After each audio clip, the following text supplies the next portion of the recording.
Hello বন্ধুরা, আশা করি সকলে অনেক ভালো আছো। আজকে আমি তোমাদের আবারও একটি অসাধারণ রোমান্টিক কোরিয়ান ড্রামা নিয়ে হাজির হয়েছি। যে ড্রামাটিতে মোট 6টি এপিসোড আছে আর সকল এপিসোড আমরা এই একটি ভিডিওতে দেখতে চলেছি। আর এই ড্রামাতে আমরা আরো একটি অদ্ভুত লাভ স্টোরি সম্পর্কে জানতে চলেছি। আর এই ড্রামাতে আমাদের দেখানো হবে যে বাবা মেয়েকে ভালোবেসে ফেলবে। তো গল্পটি যদি সম্পূর্ণ দেখতে হয় তাহলে অবশ্যই আমার ভিডিওটি সম্পূর্ণ দেখতে হবে। চলো আর কথা না বাড়িয়ে সরাসরি ড্রামার কাহিনীটি শুরু করা যাক।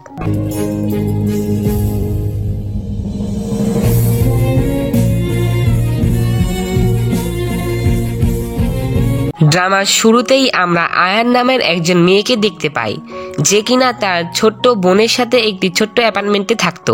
আয়ানের মা বাবা মারা গিয়েছিল, অর্থাৎ এই পৃথিবীতে আয়ান ও তার ছোট বোনের আর কেউই ছিল না। আয়ানের বয়স এখন 23 বছর। এতটুকু বয়সেই সে আপ্রাণ চেষ্টা করে যাচ্ছিল সে নিজেকে ও তার বোনকে ভালো রাখার জন্য। আয়ান তেমন পড়াশোনাও জানতো না, যার কারণে তাকে একটি কফি শপে কাজ করতে হতো। আর সেখান থেকে সে যতটুকু টাকা পেত সেটা দিয়ে তার বোনের খরচ চালানোর চেষ্টা করত। তবে এতে করে তাদের কোনো উপকারই হচ্ছিল না। তারা কয়েক মাস হলো বাড়ির ভাড়াটা পর্যন্ত দিতে পারছিল না, যার কারণে তাদের বাড়িওয়ালা প্রায় সময়ই এসে আয়ান ও তার বোনকে ধমক দিত। এখন সে তাকে ভয় দেখিয়ে বলে যে সে যদি এবার তাকে বাড়ি ভাড়া না দেয় তাহলে এবার তাকে অবশ্যই বের করে দিবে। যা শুনে আয়ান অনেকটা অসহায় হয়ে পড়ে। এখন এইভাবেই দিন কাটছিল। একদিন হঠাৎ করে পার্কে আয়ান তার ছোট বোনকে দেখতে পায়, যার সাথে দুজন ছোট বাচ্চারা লড়াই করছিল। তার বোনের নাম হলো ড্যানবি। বাচ্চাগুলো বলে যে তারা তাদের বাবার সাথে ছুটিতে বেড়াতে যাবে। সেও কি বেড়াতে যাবে? ড্যানবি বলে যে তারাও বেড়াতে যাবে। অর্থাৎ ড্যানবি এখানে দেখানোর চেষ্টা করছিল যে সে অনেক ভালো আছে, কিন্তু এই বাচ্চা দুজন নিয়ে তাকে এখানে বলে যে সে কিভাবে বেড়াতে যাবে, তার তো বাবাই নেই। আসলে বাচ্চাগুলো ড্যানবিকে তার বাবা না থাকার জন্য বুলি করছিল। আর এই কথা শুনে আয়ান ওই ছোট বাচ্চার উপর ভীষণ রেগে যায়। তাই সে সেখান থেকে তাদেরকে ভয় দেখিয়ে তাড়িয়ে দেয়। আর এরপর আয়ান তার কাজে যায়। এখানে তার সাথে একজন ছেলেও কাজ করত, যার নাম হলো ইউন। তারা দুজন গত 7 বছর ধরে একে অপরের বেস্ট ফ্রেন্ড। আয়ান তার সমস্যার কথা ইয়নের সাথে শেয়ার করত। ইয়ন এখানে তাকে বেস্ট ফ্রেন্ড ভাবতো আর আয়ানের অনেক খেয়াল রাখতো। সে তার কথা শুনে তাকে সাহায্য করতে চায়। আর সে বলে যে সে যদি চায় তাহলে সে ইয়নের বাড়ি গিয়ে থাকতে পারবে, কারণ তার মনে হচ্ছিল যে আয়ান এবং ডানফির এখন এই অবস্থায় তার সাথেই থাকা উচিত, কারণ সেখানে কোনো তাদের বাড়ি ভাড়া দিতে হবে না। এতে করে তাদের কিছু টাকাও বেঁচে যাবে। আয়ান এতে না করে দেয়, কারণ সে ইয়নের উপর বোঝা হতে চাইছিল না। এরই মধ্যে আমরা অন্যদিকে ডানফিকে দেখতে পাই, যে কিনা রাস্তায় হাঁটতে হাঁটতে একটি রেস্টুরেন্টের কাছে গিয়ে পৌঁছায়, যেখানে একজন মেয়ে তার বাবার সাথে রেস্টুরেন্টে বসে খাবার খাচ্ছিল। ওই মেয়েটি এবং তার বাবাকে দেখে ডানভি অনেক ইমোশনাল হয়ে পড়ে। তাই এই ছোট্ট বাচ্চাটি তার নিজের ইমোশন কন্ট্রোল না করতে পেরে ওইখানে দাঁড়িয়ে সেই মেয়ে ও তার বাবাকে দেখতে থাকে। যা দেখে সেই রেস্টুরেন্টের ম্যানেজার বাইরে বেরিয়ে আসে এবং ডানভিকে দেখে বকাবকি করতে থাকে আর তাকে বলে সেখান থেকে চলে যেতে, তা না হলে সে তাকে পুলিশে ধরিয়ে দিবে। এই কথা শুনে ডানভি অনেক ভয় পেয়ে যায়।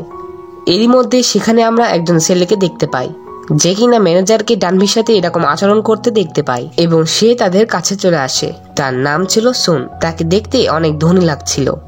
রেস্টুরেন্টের যে ম্যানেজার ছিল সে সুনের সাথে অনেক সম্মানের কথা বলছিল, কিন্তু অপরদিকে সে ড্যানভির সাথে খুবই খারাপভাবে কথা বলছিল। সুন এখানে ম্যানেজারকে বলে যে ওই মেয়েটির সে গার্জিয়ান, তাই কি হয়েছে তা তাকে বলার জন্য। এ কথা শোনার সাথে সাথে ম্যানেজার অনেক ভয় পেয়ে যায় এবং তাকে বলে যে মেয়েটি অনেকক্ষণ ধরে সেখানে দাঁড়িয়ে আছে। এ কথা শুনে সুন ড্যানফিকে ভিতরে নিয়ে যায় এবং তাকে খাবার খাওয়ায়। সুন ড্যানফিকে দেখে মনে করেছিল যে হয়তোবা ড্যানফির ক্ষুধা লেগেছে, আর এজন্যই সে এভাবে খাবারের দিকে তাকিয়েছিল। কিন্তু ড্যানফি এখানে তাকে জানায় যে তার ক্ষুধা পায়নি, বরং সে তো সেখানে বসে থাকা ওই মেয়েটি ও তার বাবাকে দেখছিল, কারণ তার নিজের বাবা নেই। এ কথা শোনা মাত্রই সুন চুপ হয়ে যায়। আর এদিকে আমরা আয়ানকে দেখতে পাই, যে কিনা বাড়িতে ড্যানফির জন্য অনেকগুলো খাবার নিয়ে এসেছিল। সে এখানে ড্যানফির পছন্দের চিকেন নিয়ে অপেক্ষা করছিল তার জন্য। অনেক রাত হয়ে যাওয়ার পরও ড্যানফি তখনও বাড়িতে ফিরেনি, ফলে আয়ান অনেকটা চিন্তিত হয়ে পড়ে। তবে বেশ খানিকক্ষণ অপেক্ষা করার পর ফাইনালি ড্যানফি বাড়িতে ফিরে আসে। তবে সে আসা মাত্রই চিকেন খেতে মানা করে দেয়।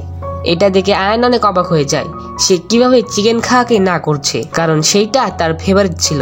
এখন এরপর ডানফি তাকে পুরো দিনের ঘটনা খুলে বলে যে তার সাথে একটি ছেলের দেখা হয়েছিল, যে কিনা তাকে খাবার খাইয়েছে এবং তার সমস্ত কথা শুনেছে। এই সকল কথা শুনে আয়ানের কাছে অনেকটা অদ্ভুত লাগে। আজকের জামানাও এমন মানুষ আছে নাকি?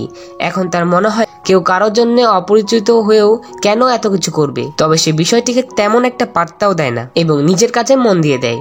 এভাবে বেশ কয়েকদিন চলে যায়।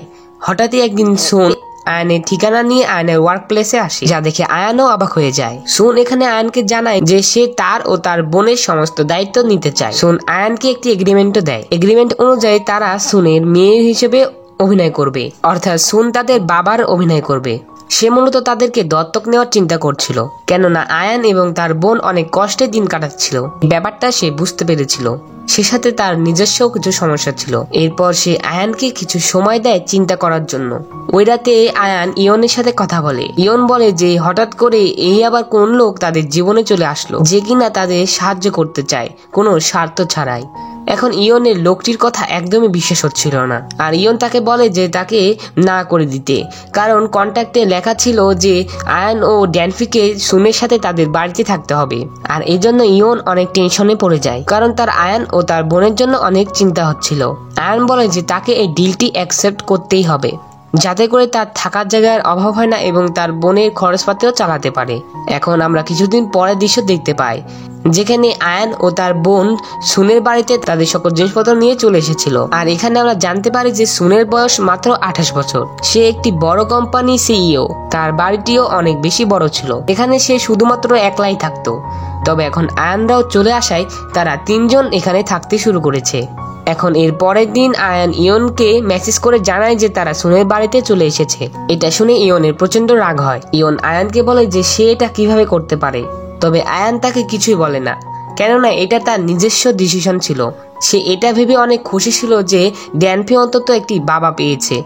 বাড়িতে সুন তাদেরকে বলে যে তারা 2 বোন যেহেতু এই বাড়িতেই থাকে, তাহলে তাদের দুজনকেই তার কথা মেনে চলতে হবে। আর তারাও এই কথায় রাজি হয়ে যায়। তাদের 3 জনেরই দিন খুব ভালো কাটছিল। 3 জনের সম্পর্ক আস্তে আস্তে অনেক বেশি দৃঢ় হচ্ছিল। হঠাৎই একদিন এক বৃদ্ধ লোক সেখানে এসে হাজির হয়, যে কিনা আয়ানকে দেখে কিছুটা অবাক হয়ে যায়। সোন এখানে আয়ানকে জানায় যে সে তার একজন আঙ্কেল হয়। তবে আঙ্কেল তখনও আয়ানকেই দেখে চলেছিল। সে এখানে সোনকে জিজ্ঞাসা করে যে মেয়েটি কে। তখন সোন তার উত্তরে বলে যে সে তার বাড়িতে কাজ করে। একথা শুনে আয়ান একেবারেই অবাক হয়ে যায়। সোন এখানে আয়ানের ব্যাপারে মূলত মিথ্যা বলেছিল, কারণ তার আঙ্কেল যদি জানতে পারে সে তাদেরকে দত্তক নিয়েছে, তাহলে তার কোম্পানিতে অনেক সমস্যা আসতে পারে। মূলত সে একজন কোম্পানির সিইও ছিল এবং এত অল্প বয়সে সে এত বড় বড় 2 জন মেয়েকে দত্তক নিয়েছে বলে এই কথা যদি জানাজানি হয়, তাহলে তার পজিশন নিয়ে সমস্যা হতে পারে। আর আঙ্কেল এবং তার সম্পর্ক খুব একটা ভালো ছিল না, আর এই জন্যই সে আঙ্কেলকে এই মিথ্যাটা বলেছিল। আঙ্কেল এসব শুনে সেখান থেকে চলে গেলেও সে তার ম্যানেজারকে বলে যে সুনের বাড়ির ওপর নজর রাখতে। এরপর তারা চলে যাওয়ার পর সুন আয়ানের কাছে ক্ষমা চায় তাকে কাজের মেয়ে বলার জন্য। তবে আয়ান এতে মন খারাপ করে না। এভাবেই বেশ কিছুদিন পেরিয়ে যায়। হঠাৎই একদিন তারা দুজনে খুব কাছাকাছি চলে আসে।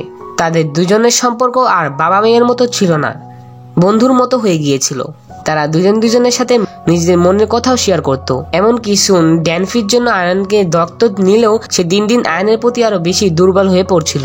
তবে এই ব্যাপারটা তারা বুঝার আগেই বাইরের লোকেরা তাদের আগেই বুঝে যায়, কেননা তারা যেখানেই যাচ্ছিল কেউ না কেউ তাদের ফটো ক্লিক করছিল, আর সেটা বাড়ি হোক বা বাইরে। আর এখানে সুনও কাউকে ক্লিয়ার করতে পারছিল না যে সে মূলত আয়ানকে দত্তক নিয়েছে। ফলে মানুষেরা নানা রকম ধারণা করতে শুরু করেছিল। এখন এরপর একদিন আয়ান তার বান্ধবীর বিয়েতে যাচ্ছিল। সে অনেক সুন্দর করে তৈরি হয়। তাকে দেখে সুন তার দিক থেকে চোখই সরাতে পারে না, যার ফলে সুন প্রথমবারের মতো অনুভব করে যে সে আয়ানকে পছন্দ করে। বিয়ের অনুষ্ঠানের পর ইয়ন আয়ানকে তার বাড়িতে রাখার জন্য আসে। তখনই তারা নিউজে তাদের ছবি দেখতে পায়। আয়ান এবং সুনের এসব ছবি খুব কম সময়ের মধ্যেই ভাইরাল হয়ে গিয়েছিল। এতে করে সুনের কোম্পানিও ক্ষতির মধ্যে পড়তে চলেছিল। এসব দেখে আয়ানের অনেক খারাপ লাগতে শুরু করে যে তার জন্য সুনের এত বড় সর্বনাশ হতে যাচ্ছে। আয়ান যখন ইয়নের সাথে ছিল তখনই সুন সেখানে চলে আসে এবং আয়ানকে তার সাথে তার বাড়িতে যেতে বলে। একথা শুনে ইয়ন তাদের মাঝখানে চলে আসে এবং তাকে বলে যে এখন থেকে আয়ান ও ড্যানফি তার সাথেই থাকবে। আর ইয়ন সুনকে এটাও জানায় যে সে আয়ানকে ভালোবাসে, যা শোনা মাত্রই আয়ান পুরোপুরি হতবাক হয়ে যায়। তবে এখানে সুনও চুপ থাকে না। সুন বলে সে তাদের বাবা মেয়ের এগ্রিমেন্ট ক্যান্সেল করে সে আয়ানকে বিয়ে করতে চায়। এটা শুনে আয়ান তো আরো বেশি অবাক হয়ে যায়। আর এরপর সুন সেখান থেকে চলে যায়। সুন তো তার সিদ্ধান্ত জানিয়ে সেখান থেকে চলে গিয়েছিল। তবে বাজ ভেঙে পড়েছিল আয়ানের মাথায়। সে বুঝতে পারছিল না যে এইমাত্র কি ঘটলো এখানে। সে এখানে ইয়নকে জিজ্ঞাসা করে যে সে কি সত্যি সে তাকে ভালোবাসে। উত্তরে ইয়ন জানায় যে সে তাকে অনেক আগে থেকেই ভালোবাসে, তবে সে তাকে আগে এই কথা বলতে পারেনি কারণ সে তার বেস্ট ফ্রেন্ড ছিল। সে সাথে সে সাহসও পাচ্ছিল না আয়ানকে এই সব ব্যাপারে জানাতে। এই সবকিছু শুনে আয়ান আশ্চর্য হয়ে যায় কারণ সে কখনোই এমনটি ভাবেনি। তখনই আয়ান ইয়নকে বলে যে সে শুধুমাত্র তাকে একটি ভালো বন্ধু মনে করত। আয়ানের এসব কথা বলতে অনেক খারাপ লাগছিল কারণ সে চাইছিল না ইয়নের মন ভাঙতে, কারণ ইয়ন তাদের অনেক খেয়াল রাখতো এবং তাদের অনেক সাহায্যও করত, কিন্তু তার কাছে আর কোনো উপায়ও ছিল না। তার মনে হয় যে এই মুহূর্তে ইয়নকে সত্যিটা বলে দেওয়াই ভালো। আর আয়ান তাকে সত্যিটা বলে, আর সত্যিটা হলো যে সে কখনোই তার সাথে থাকতে পারবে না। এটা বলেই সে দৌড়ে সুনের কাছে চলে যায় এবং সে সেখানে গিয়েই সুনকে বলে যে সে তাকে বিয়ে করতে রাজি আছে। সুন এই কথা শুনে অবাক হয়ে যায়। আর এখান থেকে আমরা ধারণা করতে পারি যে এই কয়েকদিনে সুন যেভাবে আয়ানের প্রতি দুর্বল হয়ে গিয়েছিল, আয়ানও ঠিক সেইভাবেই সুনের প্রতিও সেইভাবে দুর্বল হয়ে গিয়েছিল এবং তাকে সে এখন ভালোবেসে ফেলেছে। এখন আয়ানও রাজি। এই কথা শুনে সুন অনেক খুশি হয়ে যায়। তবে সে এখানে আয়ানকে বলে যে তাদের কিছুদিনের জন্য অপেক্ষা করতে হবে, কেননা তাকে কোথাও একটা যেতে হবে তাদের কোম্পানির রেপুটেশন ঠিক করার জন্য, যাতে করে নিউজে যে বিষয়গুলো হচ্ছিল সেটি সে ঠিক করতে পারে। এইভাবে কিছুদিন পেরিয়ে যায়। আয়ানও তার জন্য অপেক্ষা করতে থাকে। সেই সাথে সে আবারও ওই কফি শপে কাজ করতে শুরু করে দেয়। এভাবে বেশ কিছু মাস পার হয়ে যায়। সুন আবারও আয়ানের কাছে ফেরত চলে আসে। তারা দুজন দুজনকে দেখে অনেক খুশি হয়ে যায়। এখানে সুন তাকে প্রপোজ করে দেয় এবং তারা দুজন দুজনকে জড়িয়ে ধরে। আর এরপর তারা দুজন বিয়ে করার সিদ্ধান্ত নেয়। আর তারা তাদের বাবা মেয়ের এগ্রিমেন্টটিও ক্যান্সেল করে দিয়েছিল। আর এই সাথে সাথে ড্রামাটি এখানে শেষ হয়ে যায়। তো বন্ধুরা, এই অদ্ভুত লাভ স্টোরিটি তোমাদের কাছে কেমন লেগেছে অবশ্যই কমেন্ট করে জানাবে। আর আমাদের চ্যানেলে নতুন হয়ে থাকলে চ্যানেলটি অবশ্যই সাবস্ক্রাইব করে পাশে থাকা বেল বাটনটি অলে ক্লিক করে দিবে। তো দেখা হচ্ছে পরবর্তী কোনো মুভি অথবা ড্রামা এক্সপ্লেনে। সে পর্যন্ত ভালো থাকো, সুস্থ থাকো এই কামনা করে আজকের ভিডিও এখানেই শেষ করছি। আল্লাহ হাফেজ।